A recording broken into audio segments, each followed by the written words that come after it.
कैसे कैसे हमें इसका प्रश्न कैसे आप हमें बताएं कि दोनों सत्य प्रतीत हो रहे हैं कैसे, तब हम आपको बताएं कि वो अपनी वासना है, अपनी इच्छा है या भगवान की इच्छा है। बताइए आप कौन सा कर्म आप ऐसा।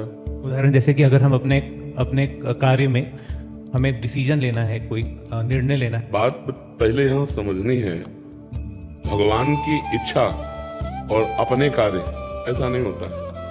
भगवान की इच्छा का पालन करने के लिए पहले तन वांग मनोभीत अमलई सोहम तभी वास्तिता, शरीर को, मन को और वाणी को और आम को भगवान के चरणों में समर्पित करना होता है।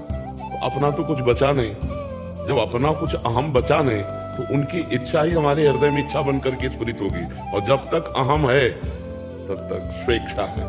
जब तक हमारा शरीर है, हमारी वाणी है, हमारा अंतःकरण है, हमारा परिवार है, तब तक ये अहम का राज्य है।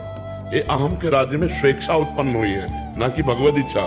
भगवद इच्छा तो उस हृदय में उत्पन्न होती है जो इच्छा रहित होता है, जो अहम रहित होता है। तो अभी हमारी वासनाएं ही है, हमारी इच्छाएं ही हैं, वो हम भगवान के चरणों में रखेंगे, हम भगवान के चरणों में मांगेंगे।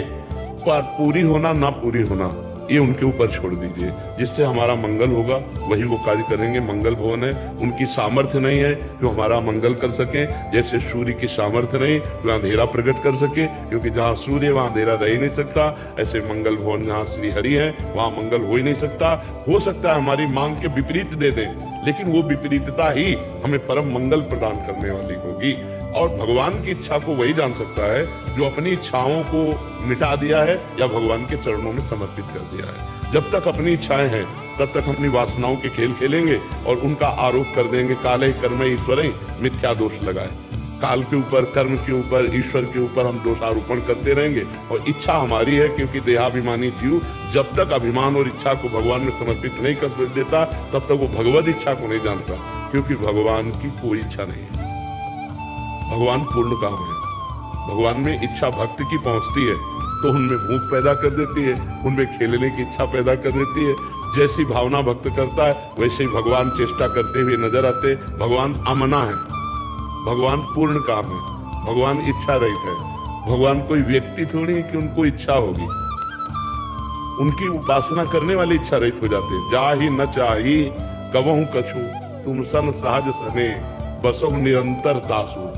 जिसने चाह मिटा दी भगवान से सहज प्रेम, तो वहां भगवान विराजमान रहते। वहीं भगवान अर्जुन के जैसे घोड़े पकड़े बैठे हैं, ऐसे हृदय में मन और इंद्रियों को पकड़ करके जीव को परमात्मानंद प्रदान करते हैं, अपना स्वरूप प्रदान करते हैं। अभी हम लोग देहाभिमानी जीव हैं। अभी हमारे अंदर ये बात आ गई, नाथ सकल संपदा तुम्हारी मैं सेवक समेत सुख नारी। बिल्कुल एक चौपाई सहज में, नाथ सकल संपदा तुम्हारी और मैं सेवक समेत सुख नारी, ये आ गई है। अगर आ जाएगी तो वो जो चीज अपनी चाहे ले लें, आपको कोई परेशानी नहीं होनी चाहिए। नाथ सकल संपदा तुम्हारी मैं सेवक समेत सुख नारी। अभी ऐसा नहीं है ना, तो अभी कहीं ना कहीं मेरी इच्छा तो सब है ना, तो हम भगवद इच्छा का निर्णय अभी नहीं कर सकते। भगवद इच्छा की पहचान वही कर सकता है जो अपनी पहले इच्छाओं को मिटा दे। समझ पा रहे हो? अभी इन किन प्रकारों हमारी इच्छाओं का ही जाल बिछा हुआ है। इसलिए नाम जप कीजिए और धीरे से समर्पण योग में आइए। मैं परिवार सहित आपकी शरण में हूँ प्रभु। नाथ सकल संपदा तुम्हारी मैं सेवक समेत सुख नारी। अब ये जिम्मेवारी आप देखो प्रभु, मैं तो आपका केवल मुनि हूँ, छोटा सा, 4 लोगों का मालिक आप हो, इस घर के, इस परिवार के। मैं एक छोटा सा सेवक हूँ। जो आप देंगे आपकी सेवा करता रहूंगा, आपके परिवार की सेवा करता रहूंगा। जरूरत होगी तो मुनीम होने के कारण पर्चा आपको पकड़ाते रहेंगे। स्वामी आप है, आप देखते रहिए। आप बहुत आनंद में जीवन व्यतीत कर लेंगे अगर हमारी बातें समझ पाएंगे। और कर्ता बनते रहेंगे, घर के मालिक बनते रहेंगे तो फिर परेशानी ही परेशानी, और आप समझ नहीं पाएंगे भगवान के विधान को।